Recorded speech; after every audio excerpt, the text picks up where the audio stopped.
Hello friends, எல்லாருமே எப்படி இருக்கீங்க? இன்னைக்கு வீடியோ நம்ம பார்க்க போறது நம்மள வேண்டாம் அப்படின்னு போனவங்கள வசியத்து மூலமா நம்ம கிட்ட கொண்டு வரத பத்தி நம்ம பார்க்க போறோம். ஆக்சுவலி இப்ப நிறைய பேர் இன்ஸ்டாகிராம்ல டெக்ஸ்ட் பண்ணிட்டு ஒரு மந்திரத்தை கொடுத்து சார் இந்த மந்திரத்தை எப்படி பிரயோகம் பண்ணணும், இதோட பலன் எப்படி, இந்த மந்திரத்தை எப்படி நம்ம லா ஆஃப் அட்ராக்ஷன் யூஸ் பண்றது, லா ஆஃப் அட்ராக்ஷன்ல என்னென்ன மந்திரங்களா இருக்கு, அதோட பயன்கள்லாம் கொஞ்சம் சொல்ல முடியுமா அப்படின்னு நிறைய பேர் கேட்க ஆரம்பிச்சிட்டாங்க. எனக்கு என்னடா ஒரே ஆச்சரியமா போச்சு, என்னடா அது லா ஆஃப் அட்ராக்ஷன்ல வந்து மந்திரத்தை கேட்கறாங்களே அப்படின்னு. திருப்பி நான் உங்ககிட்ட சொல்றேன், எங்க மந்திரங்கிறது மாந்திரிகம் வேற மந்திரங்கள் வேற, ஏன் ரெண்டையும் மூட் குழப்பிக்கிறீங்க அப்படின்னு. இல்ல சார், இப்ப லா ஆஃப் அட்ராக்ஷன்ல கூட நிறைய பேர் மந்திரங்கள் கொடுத்துட்டு இருக்காங்களே அப்படிங்கிறாங்க. உண்மை என்னன்னு கேட்டீங்கன்னா லா ஆஃப் அட்ராக்ஷன்ல மந்திரங்களே கிடையாதுங்க. லா ஆஃப் அட்ராக்ஷன் ஈர்ப்பு விதி அப்படின்னா என்னன்னு கேட்டீங்கன்னா நம்மளோட மனசை நம்ம நம்ப வைக்கிறோம் அந்த பொருள் நம்மகிட்ட இருக்குன்னு. நம்மளோட மனம் எந்த ஒரு விஷயத்தை நம்புதோ அந்த விஷயம் தான் நடக்கும். இதுதான் லா ஆஃப் அட்ராக்ஷன், வேற ஒண்ணுமே இல்ல. ரொம்ப சிம்பிள். உங்களோட மனதுல ஒரு விஷயத்தை நீங்க பதிவு வைக்கிறீங்க. என்கிட்ட 1 கோடி ரூபாய் இருக்குன்னு உங்க மனதுல நீங்க நம்ப வச்சீங்கன்னா உங்க மனம் உண்மையிலே ஆமா என்கிட்ட 1 கோடி ரூபாய் இருக்குன்னு உங்க மனமும் நம்புச்சுன்னா உங்களுக்கு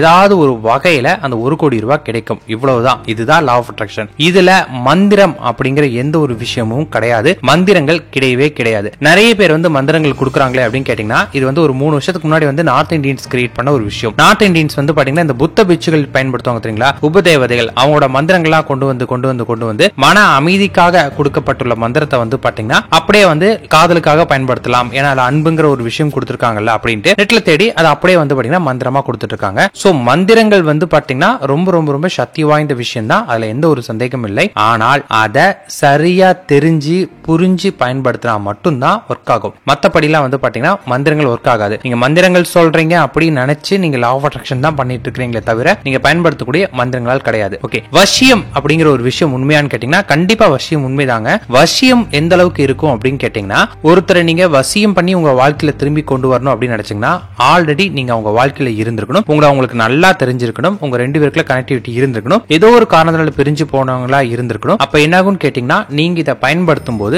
அவங்களோட மனதுல உங்களுடைய எண்ண அலைகள் ரொம்ப அதிகரிக்க ஆரம்பிக்கும். அந்த தாட்ஸ் ரொம்ப அதிகரிச்சு உங்க மேல இருக்கக்கூடிய வெறுப்பை விட உங்க மேல இருக்கக்கூடிய அன்பு வந்து ரொம்ப எக்ஸ்ட்ரீமா அதிகமாகும். அப்படி அதிகமாகறப்ப திரும்ப உங்களை தேடி வருவாங்க. இதுதான் வசியம்ங்கிறது. வசியம் ரொம்ப ரொம்ப ரொம்ப ஆபத்தான ஒரு விஷயம், அதையும் நான் தெளிவுபடுத்திக்கிறேன். வசியம், மாந்திரிகம், மந்திரம் இதுக்கெல்லாம் போறது வந்து ரொம்ப சுலபமான விஷயம் தான். ஆனா ஒன்ஸ் நீங்க உள்ளுக்குள்ள காலை வச்சிட்டீங்க அப்படின்னா அதுல தப்பு பண்ணீங்கன்னா உங்க வாழ்க்கையே போயிடும். சோ மந்திரங்கள் வந்து பாத்தீங்கன்னா அந்த மாதிரிதான், ஒரு கத்தி மாதிரி. ஒரு கத்தியை வச்சு ஒரு உயிரையும் காப்பாத்தலாம், ஒரு உயிரையும் எடுக்கலாம். அந்த அளவுக்கு தான் மந்திரங்களோ. மந்திரம், மாந்திரிகம், வசியம் இது எல்லாமே வந்து பாத்தீங்கன்னா நீங்க கத்தியில நடக்கிறதுக்கு சமம். ஒரு சின்ன பிசுறு நீங்க தப்பு பண்ணாலுமே அது உங்களை பதம் பார்த்துருமே தவிர உங்களுக்கு நல்லது பண்றதை விட கெடுதல் தான் பண்ணும். சோ சரியான கைடன்ஸ் இல்லாமல் போகாதீங்க. எங்க ஸ்டூடெண்ட்டுக்கு நீங்க வந்து சார் உங்க ஸ்டூடெண்ட்ஸ்க்குலாம் நீங்க கொடுக்குறீங்களேன்னு கேட்டீங்கன்னா கண்டிப்பா நாங்க கொடுக்குறோம் இல்லைன்னு சொல்ல வரல. பிகாஸ் அவங்க கூடயே இருந்து நாங்க கைட் பண்ற ஒரே காரணத்தினால மட்டும்தான் நாங்க அவங்களுக்கு வசியம் மெத்தட் கொடுக்குறோமே தவிர ஏனாதானோ இருக்கிறவங்களுக்கு நாங்க கொடுக்கறதே கிடையாது. எங்க ஸ்டூடெண்ட்லயே வந்து பாத்தீங்கன்னா சில பேருக்கு நாங்க வசியம் கொடுக்கல. பிகாஸ் அவங்கள வந்து பாத்தீங்கன்னா ஒரு ப்ராப்பரான ஒரு ஆளுங்களே இல்ல, அதாவது சொல்றதை எக்ஸாக்ட்லி டிக்டோவா ஃபாலோ பண்றவங்க கிடையாது. சோ அந்த மாதிரி ஆளுங்களுக்கு நாங்க கொடுக்கல. எக்ஸாக்ட்லி ஃபாலோ பண்றவங்களுக்கு மட்டும் தான் கொடுக்குறோம். அவங்களுக்கு மட்டும் தான் சக்சஸ் எடுக்க முடியும், மத்தவங்களுக்கு கொடுக்க மாட்டோம். சோ வசியம்ங்கிறது வந்து பாத்தீங்கன்னா இவ்வளவு ரிஸ்கானது. ஆனா நிறைய பேர் கேட்கறனால ஒரு சிம்பிளான ஒரு வசியம் மெத்தட் ஒன்னு சொல்லி தரேன். இந்த முறையை நீங்க பயன்படுத்துறதுனால உங்களுக்கு என்ன ஆகும்னு கேட்டீங்கன்னா உங்க உடம்புல அதிகப்படியான மின்காந்த சக்தி அதிகரிக்க ஆரம்பிக்கும். மின்காந்த சக்தி உங்க உடம்புல எக்ஸ்ட்ரீம் லெவலுக்கு உங்களுக்கு வர ஆரம்பிக்கும். இந்த மின்காந்த சக்தியை நீங்க வைத்து எதை வேணாலும் யாரை வேணாலும் உங்க பக்கம் ஈர்க்க முடியும். ஃபார் எக்ஸாம்பிள், இப்ப நீங்க உங்க ஆபீஸ்ல ஒரு மேனேஜர் இருக்காரு, நீங்க இருக்கீங்க. உங்க மேனேஜர் எப்ப பாரு உங்களை திட்டிட்டே இருக்காங்க, உங்க மேல கோவமே பட்டுட்டு இருக்காரு, எப்ப பாரு உருன்னு இருக்காரு, உங்களை எப்படா வேலையை விட்டு தூக்கலான்னு காத்துட்டு இருக்காரு அப்படின்னா இதை நீங்க பயன்படுத்திட்டு இருந்தீங்க அப்படின்னா அவங்க உங்க மேல அன்பா வளர ஆரம்பிப்பாங்க.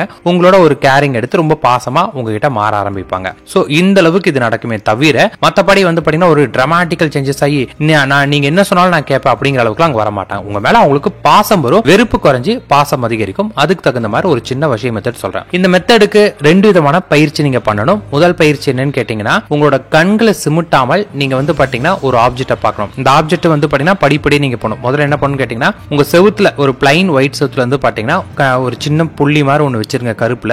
ஒரு 1 அடி தூரத்துல உட்காருங்க. 1 அடி தூரத்துல உட்கார்ந்து அந்த புள்ளியவே பாருங்க. அந்த புள்ளியவே பார்க்கும்போது என்ன ஆகும்னு கேட்டீங்கன்னா ஃபர்ஸ்ட் அந்த புள்ளி வந்து 2 பிரியும் உங்க கண்ணுக்கு. கொஞ்ச நேரத்துல அந்த 2 பிரிஞ்ச புள்ளி திருப்பி ஒன்னா சேரும். அதுக்கப்புறம் அந்த புள்ளி இருக்கிறதே தெரியாம மறைஞ்சு போயிடும். இத பேசிக். இதை நீங்க வந்து பாத்தீங்கன்னா ஒரு 2 நாள்ல உங்களுக்கு இந்த மாதிரி வர ஆரம்பிச்சிடும். அது சுத்தமா உங்களுக்கு அந்த ஒயிட் சிவராவே உங்களுக்கு தெரிய ஆரம்பிக்கும். அதன் பிறகு அந்த புள்ளி கொஞ்சம் பெருசு பண்ணுங்க. அதுக்கப்புறம் அந்த புள்ளி பெருசு பண்ணுங்க. நம்ம இந்த 1 ரூபா காயின் இப்பெல்லாம் இருக்கு இல்லைங்களா, அந்த காயின் அளவுக்கு புள்ளி பெருசா வச்சுட்டு அந்த புள்ளி 2ஆ பிரிஞ்சு திருப்பி ஒன்னா சேர்ந்து அந்த புள்ளி கண்ணுக்கு தெரியாத அளவுக்கு மறையிற அளவுக்கு நீங்க வந்து கண்களை சிமிட்டாமல் பார்க்கணும். கண்ணை சிமிட்டாம பாக்குறப்ப கண்ணுல தண்ணி வரும். என்ன பண்ணணும்னு கேட்டீங்கன்னா, ஆரம்பத்துல ரொம்ப தண்ணி வருங்க. பிகாஸ் உடம்பும் ரொம்ப சூடேறும். நைட்டு மறக்காம கண்ணில் விளக்கெண்ணெய் தேய்ச்சிட்டு படுத்துங்க. கண்ணை நீங்க பார்க்கும்போது தண்ணி வந்தா கண்ணை அப்படியே மெதுவா கண்ணை மூடிட்டு, கண்ணை கடகடன் பிசுக்கிறதோ இல்ல கண்ணை சிமிட்டதோ எதுவுமே இல்லாம மெதுவா கண்ணை மூடிட்டு கண்ணுக்கு தண்ணி எல்லாம் வெளியே வந்த பிறகு மெதுவா கண்ணை திறந்து திருப்பியும் கண்டினியூவா பார்க்க ஆரம்பிங்க. இப்படி பாத்தீங்கன்னா படிப்படியா உங்களுடைய நேரம் அதிகரிக்க ஆரம்பிக்கும். நீங்க நினைச்ச மாதிரி அந்த புள்ளி 2ஆ பிரிஞ்சு திருப்பி ஒன்னு சேர்ந்து கண்ணு தெரியாம மறைய ஆரம்பிக்கும். இதுதான் பேசிக் லெவல். இந்த லெவல் வந்து பாத்தீங்கன்னா நீங்க வந்து ஒரு 2 or 3 வீக்ஸ்ல வந்து பாத்தீங்கன்னா அந்த 1 ரூபா காயின் அளவுக்கு மறைய ஆரம்பிக்கும். அடுத்தது வந்து பாத்தீங்கன்னா நீங்க என்ன பண்ணணும்னு கேட்டீங்கன்னா, பௌர்ணமி டைம்ல நிலாவை பார்க்கணும். இதே மாதிரி அந்த நிலாவும் 2ஆ பிரிஞ்சு திருப்பி ஒன்னு சேர்ந்து அந்த நிலா மறைஞ்சிருச்சு அப்படின்னா உங்களோட கண்ணுக்கு தேவையான பவர் வந்துருச்சுன்னு அர்த்தம். ஆனா அது அந்த அளவுக்கு வரல அப்படின்னா அடுத்து நீங்க விளக்கு பயிற்சி ஆரம்பிக்கிறோம். விளக்கு பயிற்சிங்கிறது என்னன்னு கேட்டீங்கன்னா, ஒரு விளக்க வந்து 1.5 அடி தூரத்துல பத்த வச்சு விளக்கோட ஒளியை மட்டும் நீங்க பார்க்கணும். விளக்கோட ஒளியை நீங்க பார்க்க ஆரம்பிச்சீங்கன்னா அந்த ஒளி 2ஆ பிரிஞ்சு திருப்பி அந்த ஒளி சுத்தமா கண்ணு தெரியாம மறையிற அளவுக்கு நீங்க பார்க்கணும். அப்படி பார்த்து அது மறைஞ்சிருச்சுன்னா திருப்பி நீங்க பௌர்ணமி நிலவை பாருங்க. அந்த நிலவும் 2ஆ பிரிஞ்சு ஒன்னு சேர்ந்து கண்ணு தெரியாம முழுசா மறையிற அளவுக்கு நீங்க பார்த்து மறைஞ்சிருச்சுன்னா உங்க கண்ணு தேவையான பவர் கிடைச்சிச்சுன்னு அர்த்தம். இப்ப நீங்க வந்து கிட்டத்தட்ட 45 நிமிஷங்கள் அதை நீங்க கண் சிமிட்டாமல் பார்க்குற அளவுக்கு வந்திருந்தாதான் இது முடியுமே. ஓகே, நிறைய பேர் கேட்பாங்க, இல்ல சார் எங்களால அவ்வளவு முடியல, அதுக்கு என்ன பண்றதுன்னு கேட்டீங்கன்னா, அதுக்கான காரணம் என்னன்னா, நீங்க வந்து அதை நான் பார்த்துட்டு இருக்கேன், நான் கண் சிமிட்டாமல் அந்த விளக்க பார்த்துட்டு இருக்கேன், கண் சிமிட்டாமல் அந்த புள்ளி பார்த்துட்டு இருக்கேன் அப்படின்ற ஒரு எண்ணம் உங்க மனசுல நீங்க திரும்ப திரும்ப நினைச்சிட்டு இருக்கனால மட்டும்தான் உங்களுக்கு வருது. அந்த நேரத்தில் நீங்க என்ன பண்ணா, அந்த கண்ணில் அந்த புள்ளியை பார்த்துட்டாலும் உங்களோட மனசை வந்து உங்களுக்கு என்ன தேவை, நீங்க ஒருத்தவங்களை விரும்பி இருப்பீங்க இல்லையா, அவங்கள திங்க் பண்ண ஆரம்பிங்க.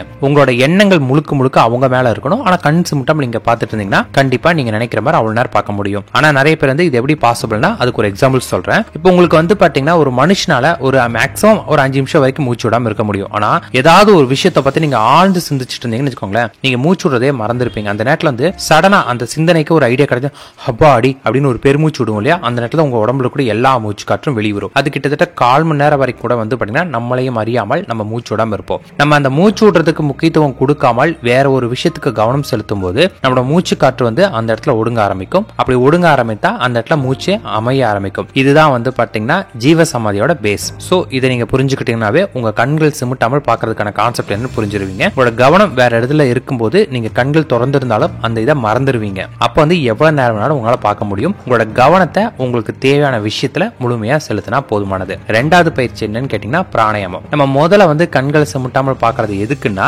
கண்களுக்கு தேவையான சக்தி கொடுக்கறதுக்கு தான். இந்த சக்தியின் மூலமாக சில பவர்ஸ் நமக்கு கிடைக்கும், இல்லைன்னு சொல்ல வரல. ஆனா அதை விட முக்கியமானது மூச்சு பயிற்சி. மூச்சு பயிற்சி நீங்க பண்ணும்போது உங்க உடம்புல அதிகப்படியான மின்காந்த சக்தி ஏற ஆரம்பிக்கும். இதனால என்ன ஆகுனா, உங்க உடம்புல கூடிய நரம்புகள்ல இருந்து எல்லாமே கிளீன் ஆக ஆரம்பிக்கும். உடம்பு ரொம்ப ரொம்ப புத்துணர்ச்சியா உங்களுக்கு இருக்கும். உங்களை அறியாம நீங்க வந்து பாத்தீங்கன்னா ஒரு மேக்னெட் பவர் ஒரு ஹியூமனாவே மாறுவீங்க. அந்த அளவுக்கு உங்களுக்கு மாற ஆரம்பிக்கும். இதுக்கு நீங்க என்ன பண்ணணும்னு கேட்டீங்கன்னா, காலையில நீங்க கண் முழிச்சோன்னே கை காலை நல்லா அகலமா விரிச்சு வச்சுட்டு கண்களை மெதுவா மூடிக்கிட்டு உங்களால எவ்வளவு மூச்சு காத்த உள்ள இழுக்க முடியுமோ அவ்வளவு மூச்சு காற்ற உள்ள இழுத்துட்டு அந்த மூச்சு காற்ற உங்க வயிற்றுல நிறுத்திட்டு அதுக்கப்புறம் மெதுவா வாய்க்கு மூச்சு ங்கிற மாதிரி மெதுவா மூச்சு காற்ற வெளியணும். இது மாதிரி உங்களால எவ்வளவுக்கு எவ்வளவு அதிகமா பண்ண முடியும் அவ்வளவுக்கு எவ்வளவு அதிகமா பண்ணும். இதுல ஒரு ட்ரிக் என்னன்னா, மூச்சு காத்த உள்ள இழுக்கும் போது பிரபஞ்சத்துல இருக்கக்கூடிய அனைத்து காந்த சக்தியும் சேர்த்து நீங்க உங்க உடம்புல இழுக்கிறதா நீங்க கற்பனை பண்ணும். அதை உங்க வயிற்றுல நிறுத்தும் போது அந்த சக்தி உங்க உடம்பு முழுக்க பரவறதா நீங்க கற்பனை பண்ணும். அந்த மூச்சு காற்ற மெதுவா நீங்க வெளியிடும் போது உங்க உடம்புல இருக்கக்கூடிய கழிவுகள் எல்லாமே வெளியேறுதுன்னு கற்பனை பண்ணும். உள்ள இழுக்கும் போது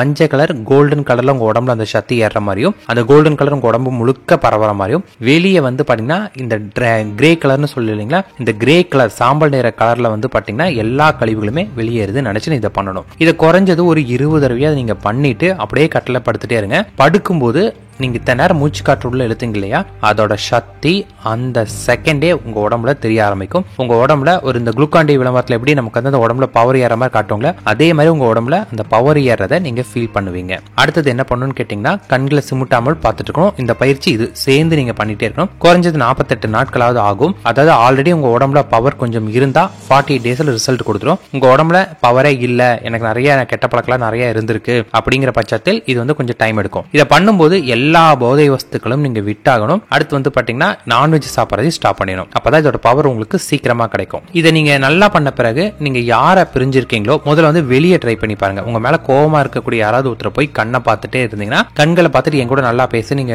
சொன்னீங்கன்னா, மனசுக்குள்ள சொன்னீங்கன்னா அவங்க உங்ககிட்ட வந்து நல்லா பேச ஆரம்பிப்பாங்க. அடுத்தது நீங்க யாரை பிரிஞ்சு ஃபீல் பண்ணிட்டு இருக்கீங்களோ அவங்கள நேருக்கு நேர் மீட் பண்ணி அவங்க கண்களை பார்த்து உங்க மனசுக்குள்ள நீங்க நினைச்சீங்கன்னா அவங்க அது மாதிரியே செயல்பட ஆரம்பிப்பாங்க. இதையும் பயன்படுத்துங்க. இது வந்து பாத்தீங்கன்னா பேசிக் தான்.